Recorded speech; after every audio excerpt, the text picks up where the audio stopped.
Hey Austin, why do you have a weed eater on your truck? That's a good question. That's a very good question. For those of you who may not know, my name's Austin Ross. I've been a welder for 14 years. Here on this channel I share tips and tricks for mobile rig welders.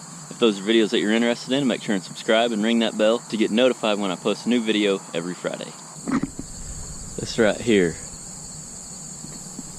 is why I've got a weed eater on my truck. So this is the project that you see right behind me. For today, it's about 80, let's see, 10, 20, 30, 40, 50, 60, 70 feet plus a gate. That's why I had 80 in my mind. 70 feet of top rail. As you can see, I'm going to take this mesh down, and then I'm going to put sucker rod, 4 rows of sucker rod underneath it. That's the plan for today. But first, I don't have to, I just really like to weed eat my area because it's just a lot more enjoyable to work in. I think it's the first time I've actually, well, probably not the first time, but I haven't done that very much. A lot of times the people I'm working for will do it, or I'll just work in the tall grass, no big deal. But anyway, I'm gonna weed eat, take this mesh down, and then start hanging some sucker rod.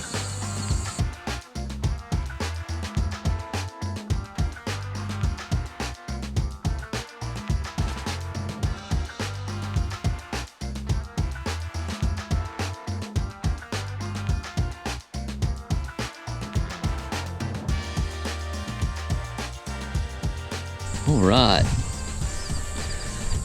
it's a little better anyway. Found some pipe, little rabbit home. Oh, we uncovered there's some smaller pipe down there, then there's a wooden post here. Uncovered some stuff, that's good. I don't know what I'm gonna do here. I'd venture to say be better off getting a new gate. What do y'all think? But I'll focus on that last. Got to get this mesh out of here. I'm excited about it. Real excited. Oh, it ain't too bad. It's already halfway down and whatnot. I'm trying to get my torch and zip what I can there. Roll it up in a ball, put it to the side, and then I actually think I'm going to fix this top rail over here where this wood is.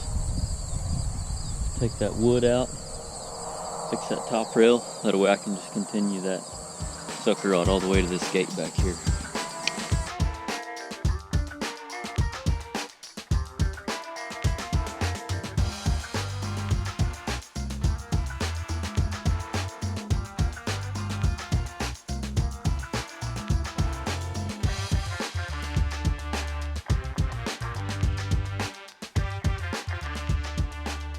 Well, that wasn't too bad.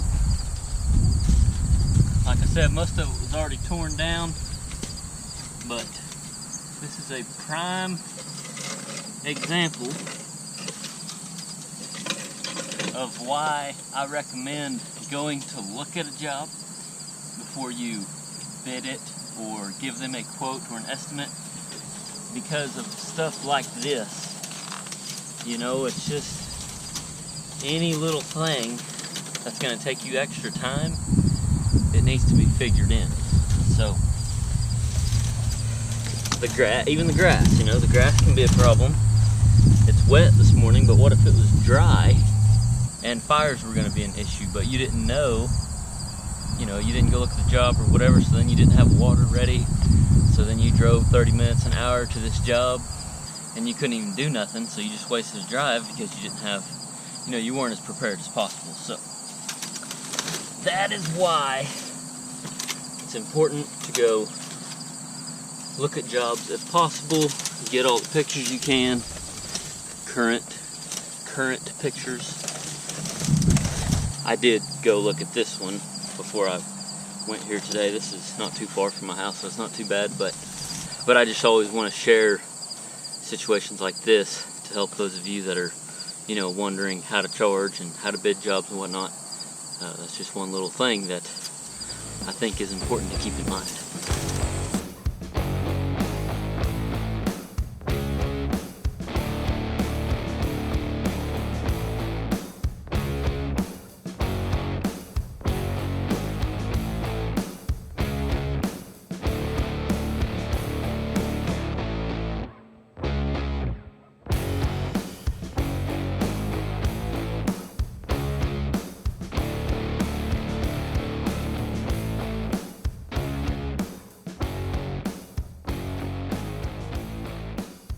All right, we're gonna hold off on this because I don't have any 2 3/8 right here where I'm at. There's some down the road, but I'm gonna hold off on it because there's plenty of sucker rod up here.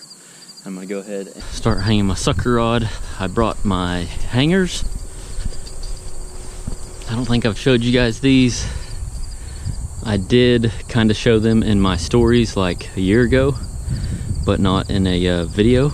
So I learned this from a guy in high school, or right after high school. Me and my buddy helped him build feedlots, and he showed us this, I guess you call it a trick. I mean, it is a trick, but it's just more or less building a jig. So you just make it to go around whatever pipe you're doing on top.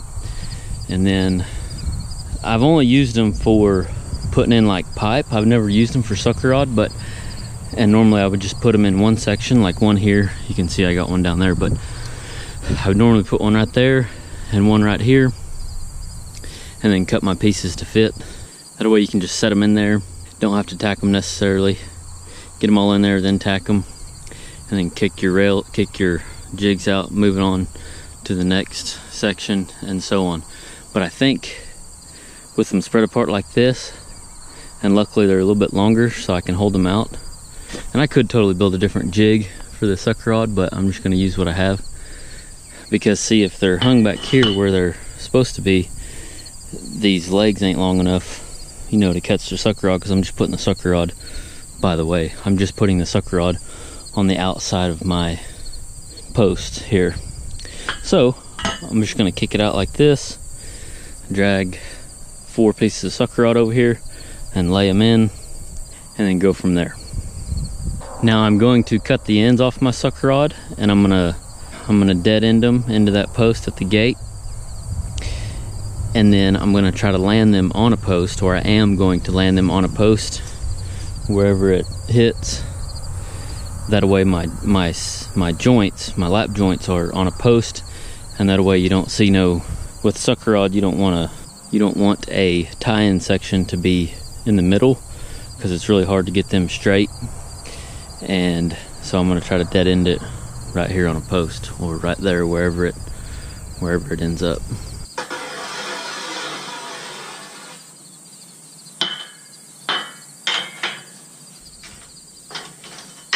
As you can see, I had to turn my jigs around since my sucker rod's going on the outside of the post instead of like in between.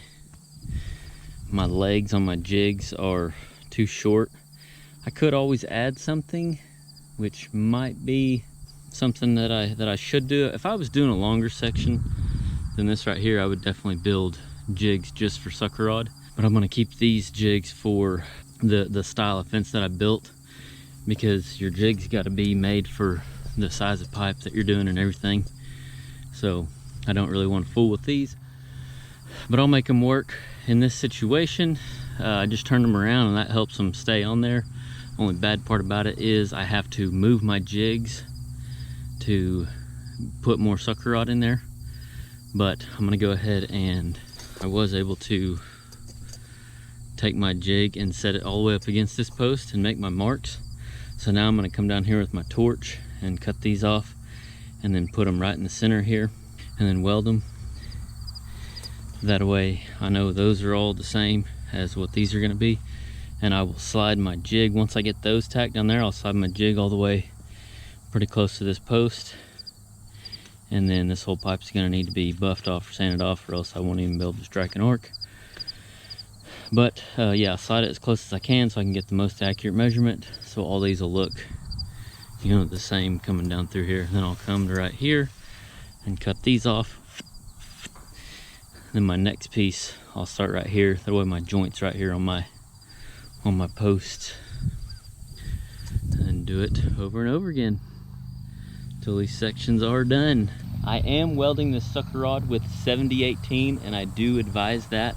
The only other thing that I would rather do in this situation is get some like fence clips like you would with cable, and actually just put clips over the sucker rod. For one, it would be faster, and you could use like 6010 or any other rod, but I don't have any of those, so I'm not going to do that here. I'm just going to use what I have, which is 7018. Oh, another thing I like about the clips is I've talked about before, those of you that have been around, you know that the earth moves, and so by putting clips on there, it allows your sucker rod to move and not put any pressure on your, you know, sucker rod and whatnot, except on the ends, obviously. But yeah, that's another thing I like about putting the clips on. Anyway, carrying on. 7018. That is the best thing to weld sucker rod with.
Dang, I was not filming, but I wanted to show y'all what I just did. So there's a pile of gates here. I was rummaging through them, looking for a gate up yonder, since they had some laying around here. I found two nice ones over here, but I already got them out. But how did I get them out? I should have showed you guys. I like showing this stuff because where there's a will, there's a way, you know? That's kind of cliche, but you gotta improvise, you know? When you're starting out, you ain't got money for equipment and whatnot. I mean, you gotta improvise. You got a truck and you got a chain. Well, that's what I did. I hooked onto both gates. I only needed one, but they were together, so I went ahead and just wrapped around both of them. And then I just took off driving, pulled the gates right out of the middle of this pile. By the way, I got all that welded out up there, went and had some lunch, changed my clothes because shirt, pants, everything was soaking wet. Welding cap, it's sure enough hot today, but all I got left is that top rail and then hanging this gate. Might have to make some hinges. Better make sure I have some hinge material. But yeah, that's all I have left, and this project will be wrapped up. Oh, and you might be asking, Austin, how are you gonna haul that gate? You don't have a trailer, you don't have a headache rack on your truck yet. How are you gonna haul that gate? Watch this.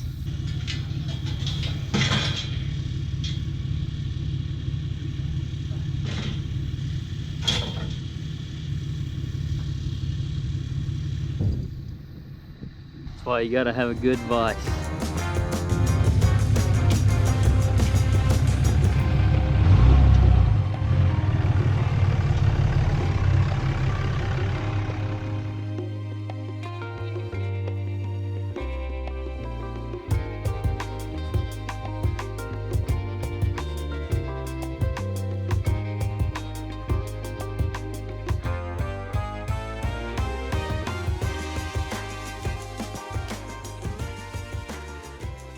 This port is done. Now, the last thing to do is hang this gate. Cut off the old gate and hang the new gate. Made up my hinges earlier before I done that down yonder. They're my bucket. 7/8 cold roll onto some 3/8 plate. I think I'm gonna cut this one off. This is obviously designed to, no, I won't cut it off. Looky there, it's perfect. It's 4 inches around. I thought this was less distance right here.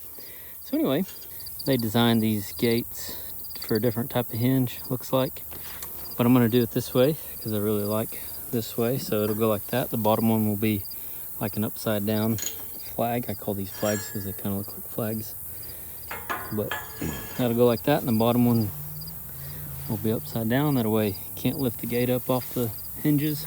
And then I usually try to look at, either ask or look at what makes sense as far as which way it needs to hinge, or will most likely hinge, like which direction, like if it needs to fold all the way back around or if it doesn't matter. They actually don't use this very often nowadays, so I don't think that it matters. And the old gate, luckily I have the old gate to go off of, it's just lined up to where it won't fold back up against either way. So that's probably how I'll just hang this new gate. But something to keep in mind when hanging gates is, you know, ask the landowner, the farmer, the, you know, whoever's going to be using it, ask them if there's a certain way, you know, if they want it to fold all the way back around, or if they only want it to open one way or whatever, and things like that. So things to keep in mind.